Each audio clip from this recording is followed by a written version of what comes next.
Cette exposition a été conçue d'abord sur le modèle d'un embarquement au voyage, avec l'idée que le site de Délos est un site que les touristes connaissent généralement moins que les autres, notamment parce qu'il ne fait traditionnellement pas partie des grands circuits qui conduisent plus volontiers à Delphes, à Olympie ou à Épidore. Une invitation au voyage qui commence dès le départ par un couloir d'entrée qui nous fait partir de Mykonos et qui nous fait prendre la mer pour voguer vers l'île de Délos. Pierre ponce de l'île de Milo ou de Santorin,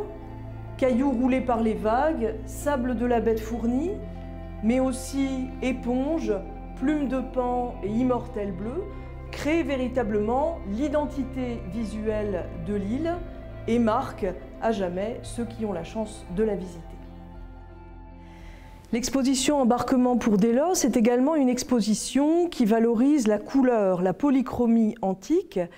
On la voit dès l'affiche qui présente l'exposition, mais on voit également se développer cette polychromie dès la fin du XIXe siècle avec ce que l'on appelle à l'époque les restaurations, que l'on appellerait aujourd'hui plus exactement des restitutions. Ces restitutions sont pour Délos le fruit du travail de Henri-Paul Nénaud, architecte Grand Prix de Rome, pensionnaire de la Villa Médicis, qui, comme une partie de ses corélégionnaires, doit s'associer aux travaux des écoles françaises en Italie et en Grèce pour à la fois faire des relevés des chantiers, mais aussi produire des restitutions en couleur des sanctuaires, des temples et de l'ensemble des monuments qui ont été dégagés. Nous présentons ici dans cette exposition des reproductions à l'échelle 1:1 des travaux de Henri-Paul Nénaud, avec évidemment leur riche polychromie. Et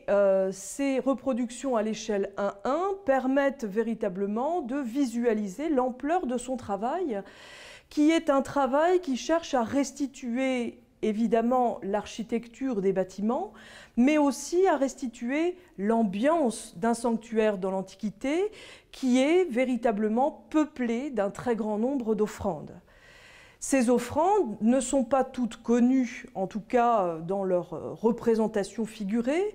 Pour beaucoup, on ne possède plus à Délos que leurs bases inscrites,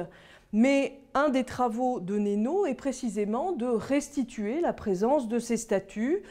dont certaines sont plus ou moins inventées, mais dont d'autres font véritablement partie de l'ensemble du décor qui était valorisé dans le sanctuaire d'Apollon. Il faut bien imaginer que ces documents, aujourd'hui conservés à l'École nationale supérieure des beaux-arts de Paris, marquaient évidemment profondément ceux qui les voyaient à la fin du XIXe siècle et qui n'étaient pas encore tous complètement habitués à la polychromie de l'architecture de l'Antiquité. L'exposition s'est organisée également naturellement autour des tirages en plâtre que nous possédons de la collection d'Élienne. Nous en avons peu, nous en avons seulement 6, mais cette petite collection représente finalement la plus grande collection conservée encore de tirages en plâtre dans une université française. Il faut voir que ce petit nombre s'explique notamment par le fait que les sculptures d'Élienne ont été moins diffusées par la copie en plâtre que les sculptures de Delphes qui, elles, ont bénéficié d'opérations systématiques dès la Grande Fouille. Nous enrichissons, pour ainsi dire, le contexte de ces plâtres par l'ajout de reproductions, de photographies du début du XXe siècle, photographies de fouilles en particulier, mais aussi photographies d'artistes comme le photographe genevois Fred Boissonnat, et également de documents figurés comme des aquarelles d'Albert Gabriel, qui sont des aquarelles d'ambiance et de composition faites à partir d'objets trouvés à Délos. On trouve donc dans cette exposition un grand attendu de la collection d'Élienne, à savoir ce buste dit de l'Inopos, mais qui est considéré aujourd'hui non pas comme une personnification de ce fleuve qui courait à Délos, mais plutôt comme un portrait d'Alexandre le Grand. Il aurait été trouvé quelque part dans le quartier qu'on appelle aujourd'hui le quartier de l'Inopos, mais il est aujourd'hui conservé au musée du Louvre, qu'il a intégré bien avant le début des fouilles de l'école française en 1873. Autre fleuron de notre exposition, c'est le prêt qui a été consenti ici par l'Institut de France et sa bibliothèque d'une copie en bronze de la tête qu'on appelle traditionnellement la tête de la palestre. Cette tête en bronze est probablement une des sculptures les plus précieuses et les plus importantes trouvées dans la Délos hellénistique. Elle est tout à fait caractéristique du développement du portrait qui, cette fois, représente un individu et non plus simplement un personnage stylisé, mais représente un individu avec toutes les caractéristiques de ses traits individuels, les plis sur le front, la fossette au menton, l'air soucieux, les rides au coin des yeux. Cette tête est découverte dans la palestre dite de granit en 1912 et nous avons ici affaire à une copie exceptionnelle en bronze. Généralement, les copies sont réalisées plutôt en plâtre. Cette copie en bronze a été offerte à l'Académie des inscriptions et belles-lettres, qui est l'une des tutelles de l'école française d'Athènes depuis l'origine. Elle a été offerte par le grand argentier de la Grande Fouille de Délos, en l'occurrence le duc Joseph Florimond de Louba, riche franco-américain, correspondant étranger de l'Académie des inscriptions, qui a d'abord été un américaniste fervent et qui a largement œuvré au soutien et au développement des études américaines, et qui, au tout début du XXe siècle, se tourne vers le soutien financier à l'Antiquité, et c'est à lui que l'on doit le financement intégral de la Grande Fouille de Délos. Ce qui fait également la caractéristique de Délos, c'est évidemment son insularité. Et qui dit insularité, dans une île extrêmement exiguë d'environ 5 km², dit évidemment vie en communauté. Nous la vivons encore aujourd'hui, mais il faut bien se remettre dans le contexte de la deuxième moitié du XIXe siècle et même encore de la première moitié du XXe. C'était une île où l'on restait souvent plusieurs semaines et surtout plusieurs mois et que l'on ne quittait que rarement durant la durée de son séjour. Nous avons voulu dans ce grand panneau surtout insister moins sur les fouilles que sur les traits de la vie quotidienne, en montrant en particulier l'importance des photographies de groupe qui montrent qu'on s'amusait probablement déjà beaucoup à Délos, et aussi qu'un certain nombre de scènes sont aujourd'hui encore atemporelles. En effet, on revit encore aujourd'hui un certain nombre de ces scènes, on les reproduit pour ainsi dire, comme une coupe de cheveux sur la terrasse, la sieste dans les transats, la levée des drapeaux français et grecs au moment des fêtes nationales, et en particulier du 14 juillet,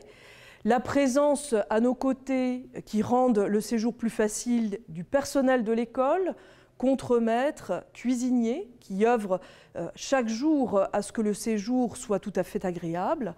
Et toutes ces scènes sont tout à fait typiques d'une vie délienne que l'on vit encore aujourd'hui par certains de ses traits. Bien évidemment, l'électricité est apparue, en particulier dans les années 80. Évidemment aussi, on n'y va plus en caïque, mais en grand bateau à moteur. Mais pour le reste, l'ambiance de Délos reste pour beaucoup encore proche de ce qu'ont vécu nos illustres prédécesseurs. Pour l'exposition, nous avons également fait réaliser un certain nombre d'objets qui aident à la compréhension de l'île et sont des objets de médiation, de valorisation à destination du grand public. Parmi les objets que nous avons fait fabriquer, on trouve ce plan relief de Délos, qui est une sorte de maquette générale de l'île, fabriqué par l'atelier Villeurbanais du Carrois-Grange, et qui nous propose véritablement une vue générale de l'île, de son relief, qui est finalement relativement accidenté, et puis qui permet de montrer au grand public l'importance des vestiges et le rapport qui existe entre le centre urbain densément construit et le reste de la campagne, des pointes nord, des pointes sud. Et cet objet connaît évidemment un grand succès au prix du public parce que précisément par la confrontation au volume et non pas simplement à l'image en 2 dimensions, on peut se rendre compte justement de l'emprise de l'île, de sa forme véritable et de la manière dont on peut aller d'un point à un autre. La manière justement de percevoir cette île, d'imaginer ce qu'elle a pu être dans l'Antiquité, puisque nous avons affaire à une île entièrement site archéologique, qui était une ville complète, avec ses quartiers d'habitation, ses sanctuaires, son gymnase et son stade, son théâtre, ses infrastructures portuaires. Pour s'en rendre véritablement compte, nous avons besoin du recours à l'image et éventuellement à la restitution. Ce détour par le dessin, par la restitution, comme on l'a vu, c'est un détour qui est manifestement rendu indispensable. Dès la redécouverte de Délos, on en a évidemment des traces depuis les premiers voyageurs dès le XVe siècle, mais aussi surtout par les voyageurs du tout début du XIXe siècle qui découvrent Délos et qui, dans leurs témoignages, nous transmettent l'idée d'une Délos peu hospitalière en tout cas, complètement désertée, et surtout une île qui est un champ de ruines très peu compréhensible. Un champ de cailloux, un champ de blocs d'où émerge parfois la main d'une statue, une stèle inscrite. Mais pour le reste, l'ensemble de cet espace est quasiment illisible. De ce fait, les voyageurs, en particulier ici,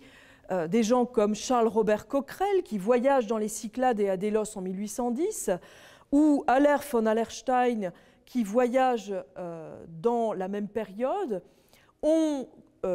trouvé sans doute extrêmement utile, voire indispensable, de recourir au dessin de reconstitution, parce qu'à ce moment-là, il y a très peu d'idées de la manière dont le sanctuaire d'Apollon s'organise, mais il nous laisse en tout cas des vestiges de ce recours au croquis, au dessin, qui, pour nous, est extrêmement parlant, à la fois scientifiquement et en même temps pour sa valeur esthétique. De la même façon ici, pour cette grande reconstitution réalisée par l'architecte Camille Lefebvre, qui travaille d'après photo et qui va, à partir d'une photo de Délos vue probablement depuis les pentes du Saintes,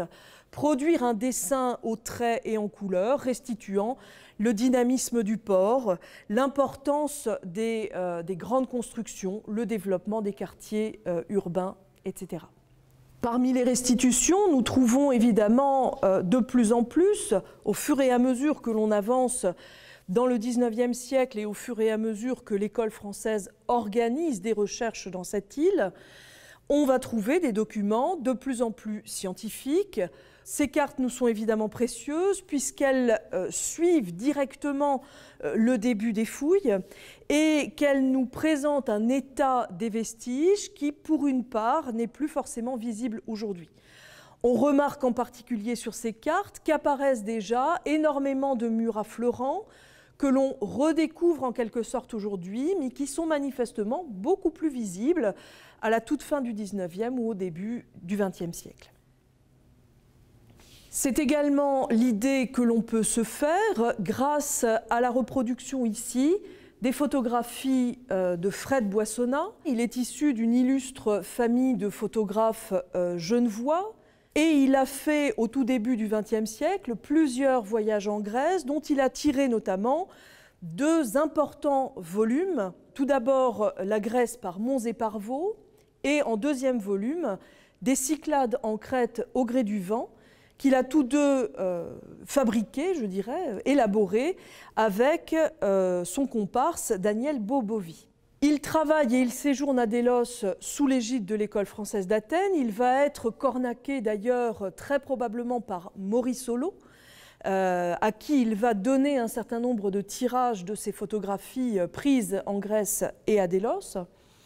Et il nous fournit là encore un état des vestiges qui est antérieur à ce que l'on peut connaître aujourd'hui. Et surtout, il donne à Délos un regard qui n'est pas celui de l'archéologue,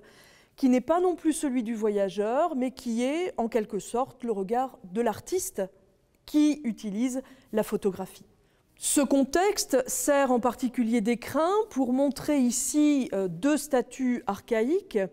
et plus particulièrement la Corène Nicandré, qui est un deuxième objet que nous avons fait fabriquer expressément pour la tenue de cette exposition. En effet,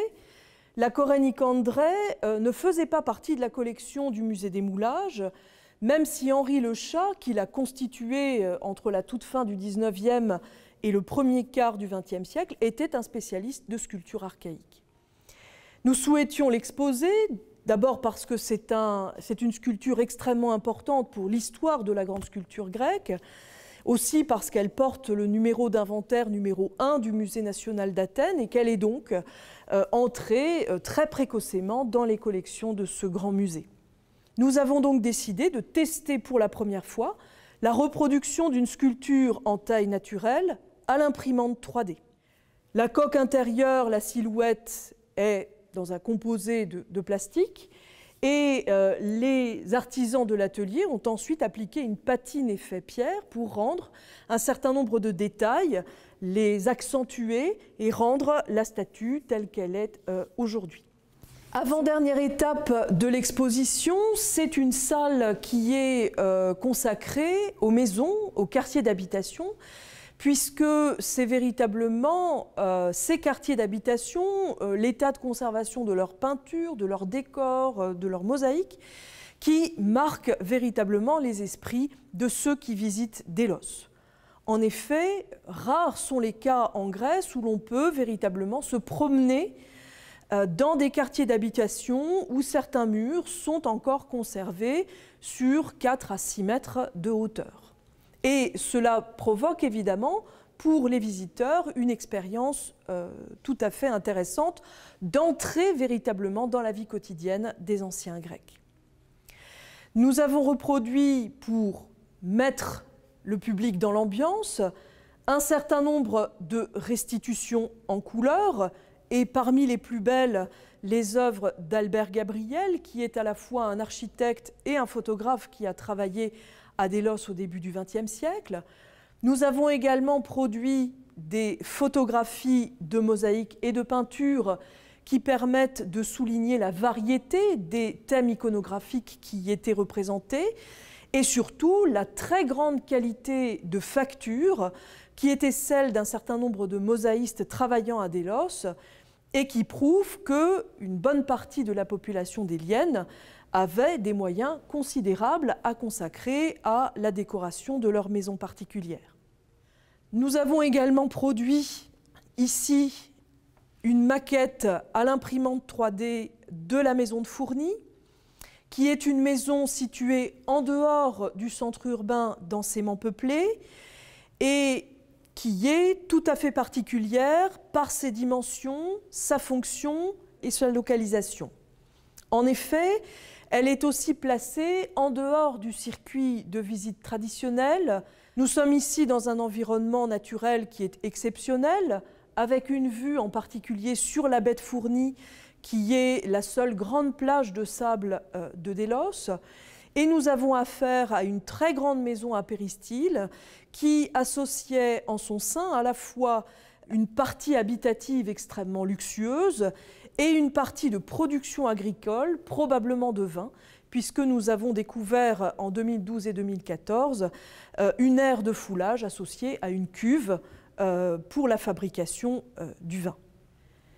Dans cette salle, on trouvera également une forêt de diadumènes. Alors les diadumènes, les statues qui portent ce nom,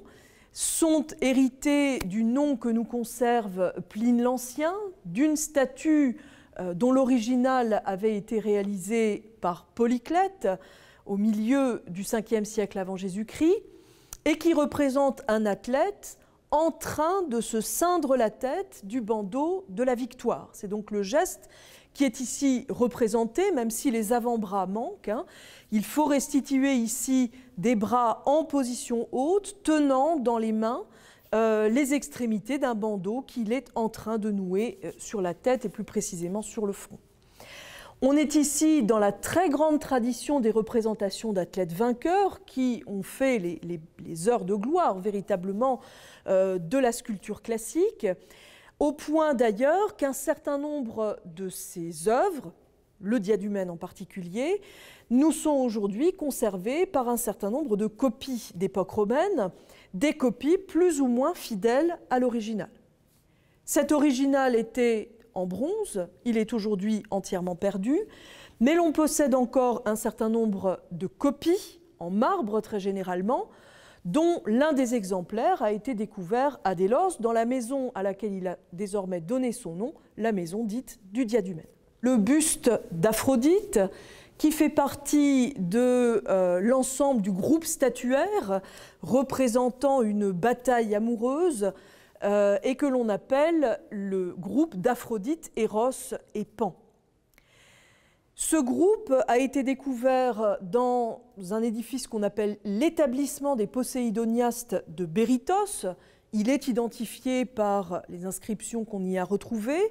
et il s'agit d'un établissement créé par l'association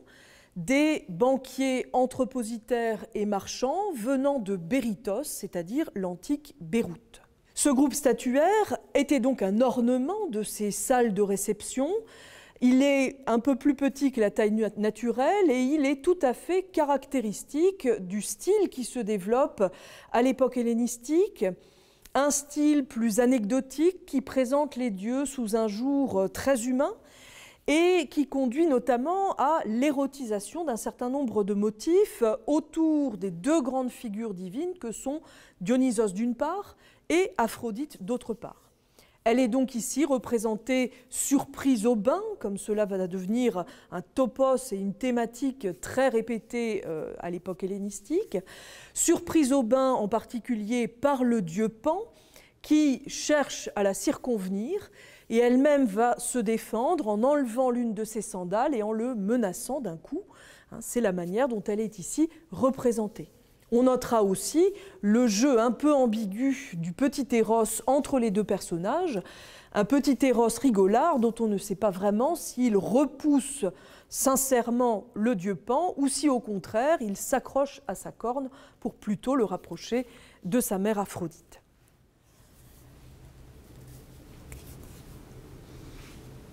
Enfin, pour clore l'exposition, nous avons souhaité d'une part faire la part belle aux hommes de Délos, à tous ceux qui ont fait Délos et qui se trouvent représentés en particulier en silhouette encore aujourd'hui dans la bibliothèque de la Maison de Fouilles à Délos, au point que l'on a vraiment dans cette Maison de Fouilles une appropriation toute personnelle de cet espace dans lequel on entre en prenant en bonne part, bien sûr, tout un héritage, celui des grands anciens qui nous ont précédés et qui ont évidemment conditionné la manière dont on travaille aujourd'hui et dont on organise les recherches à Délos. Vous verrez donc dans cette vitrine un certain nombre de portraits, en plus des silhouettes que vous avez ici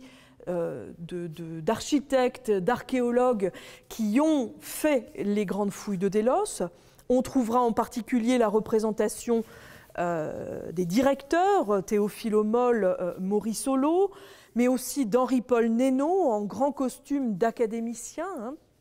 puisqu'il a été à l'Académie des Beaux-Arts, et un certain nombre d'objets qui documentent l'existence de ces échanges constants entre les différents membres et anciens membres de l'école. Pour retrouver l'ambiance délienne, nous avons également proposé aux visiteurs de voir confortablement assis dans des transats de type délien des images et des films qui ont été pris en particulier au drone par le topographe de l'école Lionel Fadin et qui vous donneront une idée la plus complète possible de l'ampleur du site, de Sa Majesté et des richesses qui y sont encore à découvrir.